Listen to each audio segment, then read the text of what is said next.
This is the last push before the cocktails. I think you guys are already ready to have some refreshing drinks. And you know, it's actually going to be probably the most difficult part for you to stay in, because we're just going to be talking about advanced topics right now. And this is, you know, like Ian Crosby, he just recently mentioned about Kubernetes being boring. So most of you are already using Kubernetes, but you know, one of the hardest things to address is security. And you know, that's where most of the people are trying to figure out what they can use and how. So that's why we put the all security talks at the end. And then, you know, the next talk that we're going to have is actually a really cloud-native tool, software, open source software, that I think everybody of you is familiar with, everybody's using in your Kubernetes clusters. Something, you know, if you want to expose your application outside, you would want to do it with HTTPS, unless you want to become famous website that is not using HTTPS and does it automatically.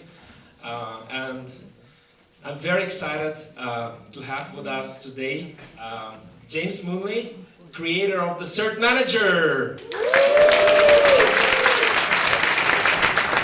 Congratulations. So James is from UK, a company called Jetstack. I've met James a couple of KubeCons ago, had a lot of drinks together, a lot of things to discuss. And you know, one of the questions I asked, you know, why this project is so popular, but it's still not part of CNCF. This is, you know, truly a cloud-native project. And you know, probably James can comment on this, but you know, things are still moving, and you know, there's a lot of use cases that they're trying to solve, and something James will want to share with us today. Yeah, so go ahead, go forward. Thank you. Thanks for coming. Thanks very much, yeah. So thank you everyone for attending. I'm going to be talking about Cert-Manager and how you can use it beyond just what we're all probably used to for the Let's Encrypt green padlock that you get on your nice website. Yeah, so first and foremost, I like to start these kinds of talks with a bit of history. So who's heard of KubeLego? Okay, that number's like the number of hands there has been going down and down over the years. I think as more and more people get into this community. So KubeLego was originally created 3.5 years ago now, and it was kind of Cert-Manager 1.0 almost. And it was very, very focused on Let's Encrypt, and it was very focused on ingress resources. It actually specifically only did those things. So this was a time before third-party resources, custom resource definitions, as you may have heard of them now. It was a simpler days, let's say. But obviously, as time goes on, new things come about. You know, there's more opportunity and there's more things that can be done. So over time, we did get third-party resources. We had custom resource definitions, as they're now known, which allows us to actually extend the Kubernetes API and implement our own API types and introduce new concepts to it.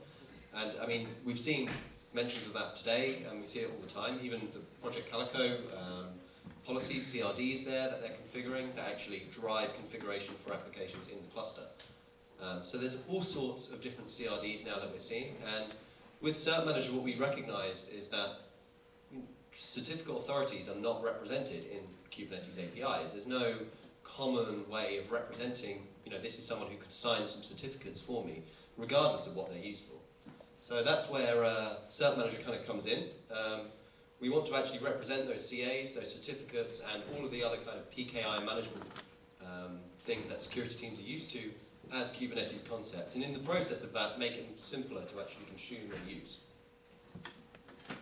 So yeah, extend it to become an x509 management platform. So we can actually use the API, well, as our API really. So instead of actually having to invent a whole new system, a whole new API to talk to, we can actually reuse the Kubernetes concepts. And that includes requesting certificates, managing them, like the whole life cycle. They're actually utilizing them too, the complete lot. So we introduced, as some of you may know, the issuer and the certificate resource. So I'll go a little bit more into detail on what they are, but it looks something like this. So Cert-Manager sits in the middle as a controller, and it talks to the different issuer types that we support. And an issuer is a CA, so it could be anything really. We support Let's Encrypt or Acme, Vault. We we support Verify, which is a larger enterprise CA, and we also support some of our own internal types, like the CA issuer, which you'll see a bit more information on in a bit, but it allows you to basically give us a signing key pair and get certificates signed and kept up to date for you. We're looking at extending this out even further, but the issuers get introduced as an API type in Kubernetes, and then certificates basically say I need a certificate signed from one of the issuers that you've configured. And ultimately, right now, they end up in Kubernetes secrets, where they can be picked up by other applications. So your ingress controllers can go and fetch those secrets, go and serve traffic with them, which is probably what all users of Cert-Manager today use it for. And yeah, they can kind of be used in whichever way they want. So yeah, we expose a standardized API to manage x509 assets, and we're really starting with building blocks, like the low-level pieces. So we have issuers as CAs, certificates as quite a basic building block in there, and we're actually kind of breaking that out a bit more over the coming releases. But by creating these as building blocks in the API, we can start to build more interesting automation on top. Well, I don't want to give away the next few slides, but yeah. Of course, you can get the idea. Kubernetes invented the pod first. They invented the pod before they invented the replica set, and that's because replica sets can make use of the pods once a well-formed API exists. So we're looking to do a similar thing. So where are we now? The project started 2 years ago, which time has gone by quickly. We're up to nearly 2,500 commits, 34 releases. We've just cut 0.8, and there should be 0.8.1 later today. We now have 5 different custom resource definitions. Some of these are more internally used, so you don't see them. I think users typically see issuers and certificates, and that's how it should be. I can't tell you how many users there are. We don't have any tracking in our controller, and I'm not going to go and start adding it, don't worry. But I'm pretty confident it's in the thousands. I know one stat is we have issued 290,000 Let's Encrypt certificates over the last 90 days, which is a pretty significant number of certificates, I think. And then this image pools number, I kind of highlight it. I am very skeptical of it. Yeah, this is from key.io. They seem to think we have, on May 19th, 850,000 interactions with our repository. I don't know if that's someone mirroring the whole thing, but it's happening, and Red Hat are paying for it, or IBM. And I'd say the statistic I'm most proud of is the number of contributors we've had. So for context, we only have probably about 3 or 4 people in JetStack who are actively working on this, myself included. Yet we have 139 unique contributors, and these are people who have contributed code directly to the project, because GitHub doesn't expose that information so well for issues and the like. Which is huge, really. Yeah, it shows that the community is really picking it up and adopting it. And yeah, last but not least, we have a logo. So if anyone does follow the project, we've existed for like 2 years without a logo, and everyone's constantly saying to me, please get a logo. We now have one. So yeah. I've got a very limited number of stickers with me, so it's going to have to be first come, first served at the end. But yeah, I'll get some more shipped over to Canada. KubeCon wiped us out, basically. So yeah, back to issuers. So an issuer represents a CA. It could be either cluster scoped, so a cluster issuer, as you may have seen, or just an issuer, which exists within a single namespace. So that is our CA, like how you'd say, let's go to DigiCert and buy that certificate. In Kubernetes parlance, you're basically saying, let's go to that issuer and go and get a certificate. So that is the representation of it. And we support, like I mentioned, Acme, Vault, Verify, CA issuer, which is give us a signing key pair, and also self-signing. So by actually abstracting those kinds of different things away, your end users don't need to think actually about where those certificates come from in the first place. It should become that's not their concern, right? They just need to make sure that it meets all the standards, and someone else can go and configure what those standards are. It looks something like this. I'm not going to talk you through all of this YAML here, but you can see in the top left we've got an example of an Acme issuer. So here we've got configuration about an Acme user account, and then some extra metadata on how to solve them, as Let's Encrypt requires some additional steps in order to get certificates. We've got the internal one here, so this is just a standard CA, and here we've been given a secret which contains a root signing key pair, and from there we can start issuing leaf certificates, or even intermediaries. We've got the self-signer here, and we've got the Verify one up here. So here you can actually see we've basically got, depending on the issuer type, different types of connection details or references to other secrets that are then used to issue those certificates. So the issuer is the CA. From there, we then have certificates. So this might sound pretty obvious for some of you, but the certificate obviously represents the need for a signed certificate. And in our instance, this also means a signed certificate that is kept up to date. And they reference issuers. So there's an issuer ref field which tells Cert-Manager where to go and get the signed certificates from. So with the certificate resource, we currently deliver these into secrets. So that interoperates with the rest of the Kubernetes ecosystem nicely. Anything that supports secrets can also really support certificates. And that's roughly what it looks like. So there's not all the same fields, not every single field is listed here, but we've got a duration field, how long before that expiry date we should start renewing, and then a list of DNS names. And finally, the issuer that we should be getting these from. So yeah, by just doing that, we then know that example com TLS will be a secret resource that's created and managed and kept up to date with a certificate. So yeah, as I said, we're layering these bits here. So that, in essence, is useful. We can go and get certificates, we can request them, we can procure them, whatever you want to call it. But one of the biggest things that drew me to Kubernetes initially is the automation, right? You don't really want to have to be thinking about this. So there should be places where we can plug in to improve that whole experience. Now that we have the building blocks, we can now actually use other sources of configuration, be that ingress resources or services in Kubernetes, and use that to seed the configuration that should ultimately end up in the certificate. So yeah. So the talk is entitled "Different Ways to Use Cert-Manager as an x509 management platform," and I'm not going to take that from you. So we've got a few different use cases and example usages for the project. First of all, I think you've probably all seen it, ingress resources, right? Who has used Cert-Manager here? Yeah? Who's used it with Let's Encrypt? The same set of people. Right. Cool. So yeah, we basically, and who does it by annotating their ingress resources? Not quite everyone. Cool. So yeah, this is where one point, kind of the first bit of automation we put in there. So once we created the certificate resource, because we had a lot of users coming from this KubeLego project, which, if you were listening at the beginning, KubeLego was very focused on ingresses. Well, Cert-Manager still needed to, in order to win the mindshare there, we needed to continue to support that. So we built some automation that looks at ingress resources, and when they're annotated appropriately, create certificate resources that will then, in the background, whilst the implementation might be different, the end result for you as the user is the same. You get your green tick, you get your padlock.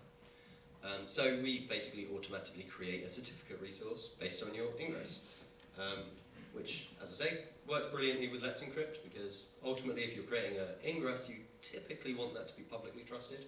Not in all cases, and that is obviously configurable, but it works very nicely there. And that's, if anyone's heard in our documentation or on Slack or anywhere, the phrase ingress shim, that is what ingress shim is. It takes ingresses and converts them into certificates.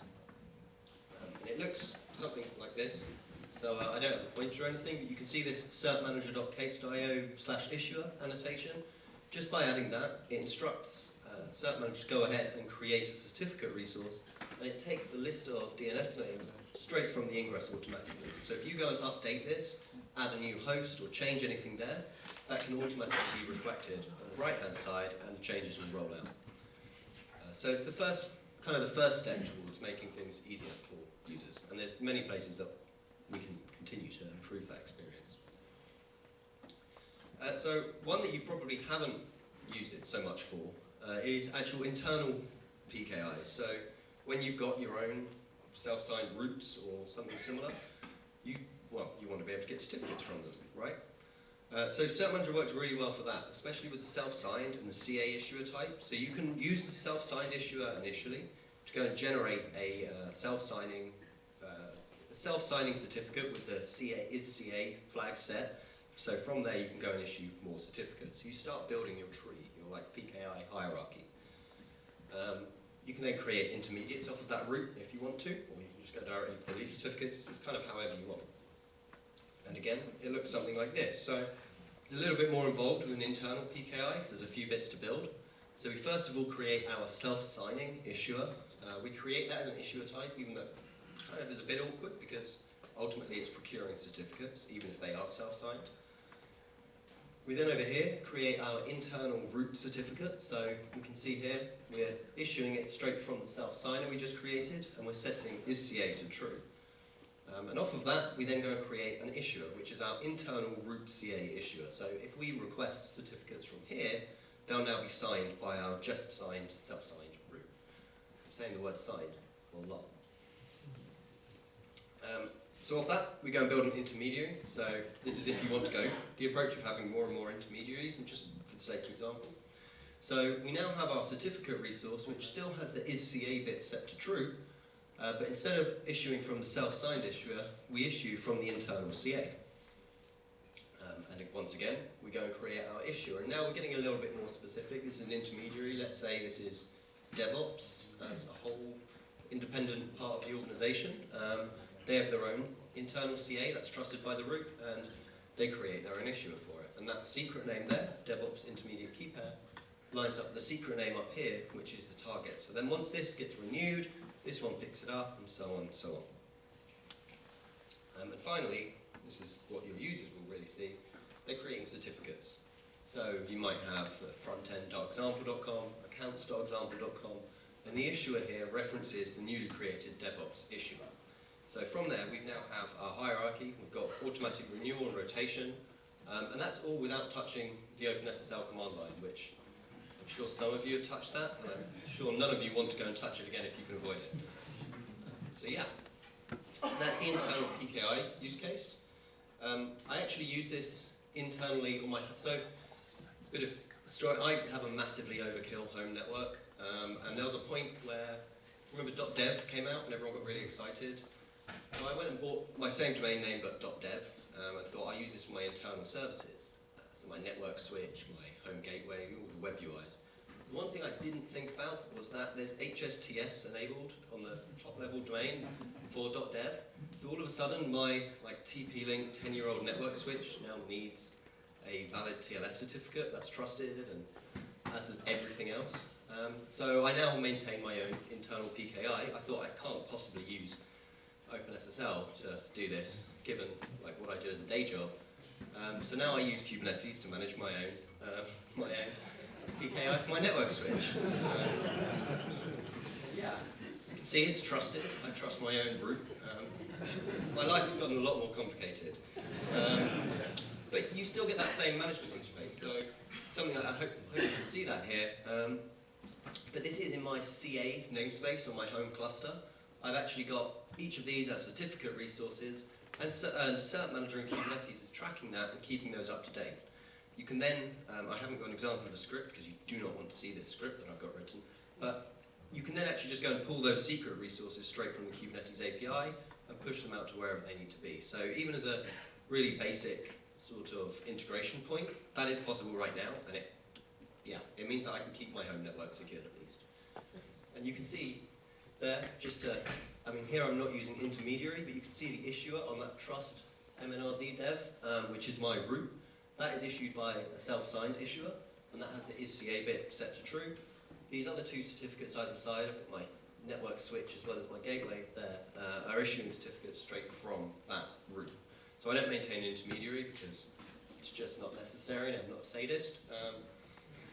Yeah.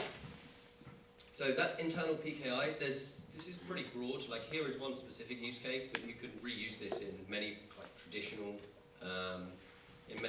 setups where you just need to get certificates and you want to move away from random developers running OpenSSL on their machines. Here, at least, everything is still recorded in the Kubernetes API, which means if you do have security teams monitoring this sort of thing, taking metrics out, they can immediately get visibility into this part of your PKI apparatus.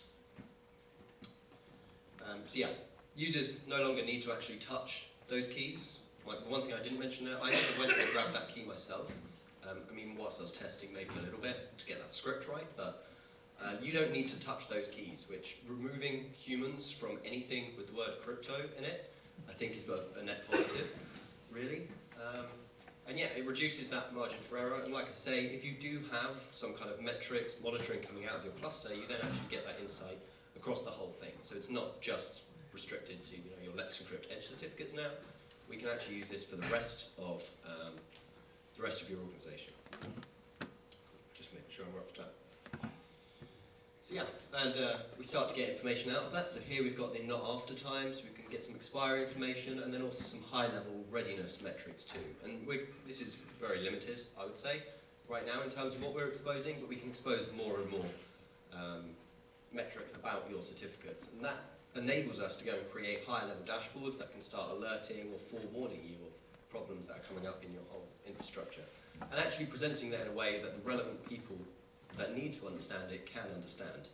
Because from what I've heard talking to all these different companies and organizations needing to do things like this in Kubernetes, their security teams need to understand what's going on, but they don't need to or want to understand Kubernetes. They don't want to understand all of these new cloud-native worlds. They actually have a lot more to maintain aside from just that. They need things to kind of speak their language that they can carry on. And that even applies with the likes of service meshes and so on. Like, yeah, do it, but we need to have some level of understanding of what's happening here.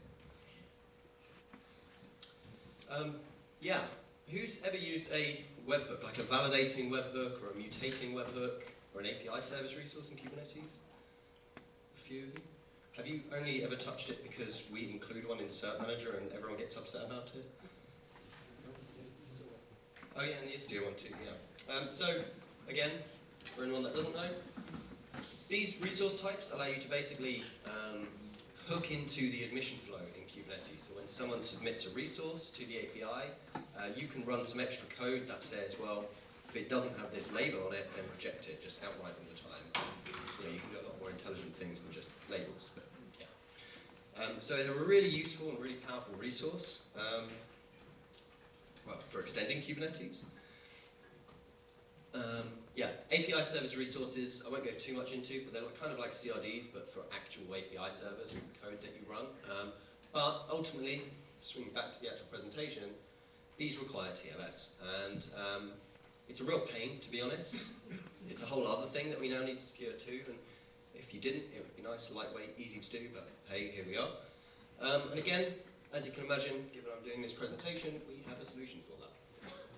So here is actually taken from Cert-Manager. So we use a validating webhook to validate the certificates and the issuers that you submit to make sure that they are correct and valid. So as part of deploying Cert-Manager, we need to somehow secure that resource. And we end up with a chicken and egg problem. Because of course, if we're going to secure that resource, I want to use Cert-Manager to do it. But you haven't installed Cert-Manager yet, so we end up with a bit of a problem. But it looks something like this when it comes to the actual deployment template. So we have a DNS name set to Cert-Manager webhook, and then all the different namespace, like the fully qualified versions of that. And this is a standard certificate resource. So anyone that said they haven't used a validating webhook and also said that they have used Cert-Manager is lying. You have used a validating webhook. You maybe just didn't know it. But anyway, we create this certificate.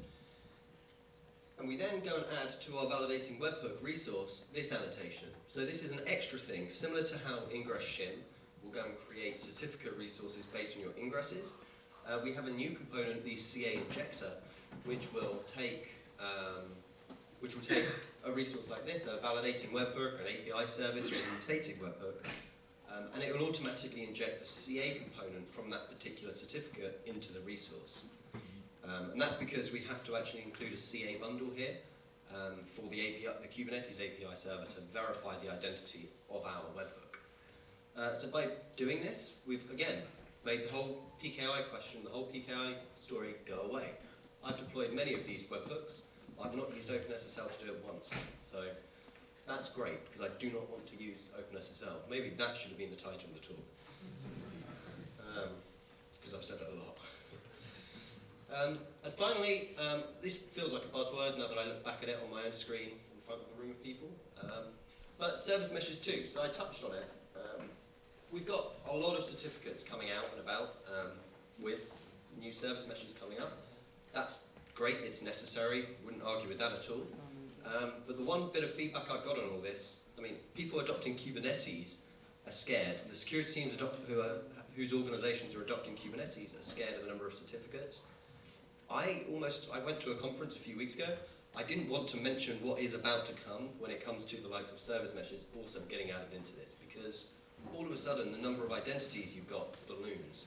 And for better or worse, these teams want to be able to manage that, and they want to be able to revoke it and pull the plug as and when they need to.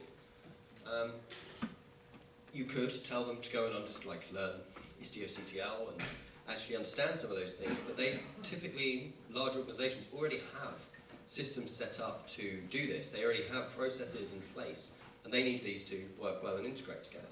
So over the last few weeks, we've been looking at ways that we can plug into Istio, and actually have ways that we can procure certificates for the Istio mesh for services talking to services within the cluster via Cert-Manager.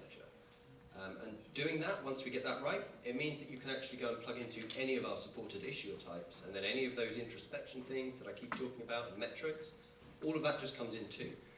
And everything's standardized, once again. Yeah. So this isn't a particularly exciting one, and I'm not going to demo it or anything because, like I say, it's 2 weeks old, and yeah, I don't really want to stand on stage and bring up a service mesh and 20 other components, because that will go wrong at some point, I'm sure.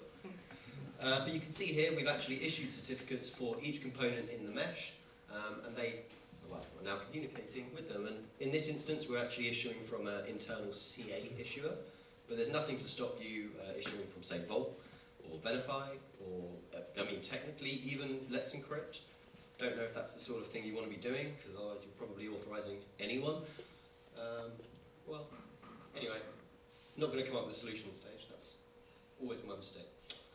But yeah, so that's just another way that we're actually looking at integrating Cert-Manager into all of these new technologies coming about. So, what's new? Got a couple of minutes, what's new? We are right now on a warpath to 1.0. Lots of people use Cert-Manager. We need to actually stabilize some of this stuff, and get to a point where we can put a stamp on it and say, go and build whatever you want on top, and we promise not to break you for a while.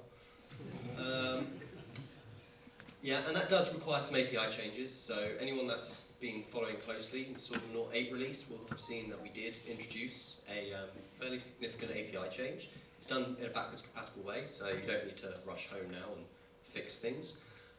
But we are having to make some changes and shift things up and make sure we get these concepts right. We've actually added some extension points to Cert-Manager itself, so if anyone uses DNS01, which is a type of validation with Acme, in their cluster they may have asked, or even submitted a pull request to go and get their own DNS provider supported in our code base. This got to the point where we had 16 pull requests, and I had for all different DNS providers that I'd never heard of, and I had someone pinging me saying they need to add 10 more. So we actually implemented an extension point there, so we can now have webhooks.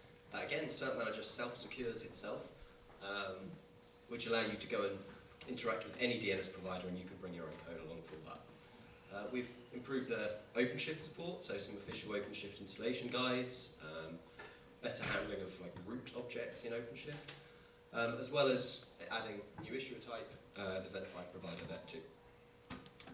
So what's actually on the roadmap?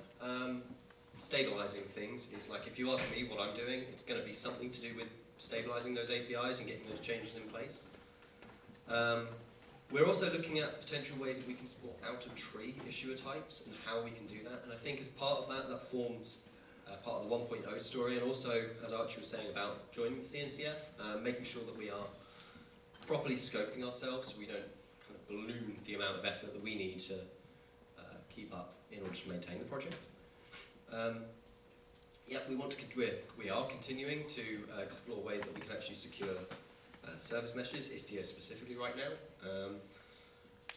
fair bit of policy control and default values. So I keep talking about how you get this separation of concerns. Security teams are the only ones that need to care about where things come from. Well, in order to do that properly, we need policies, we need defaults, because they need to be able to configure these things.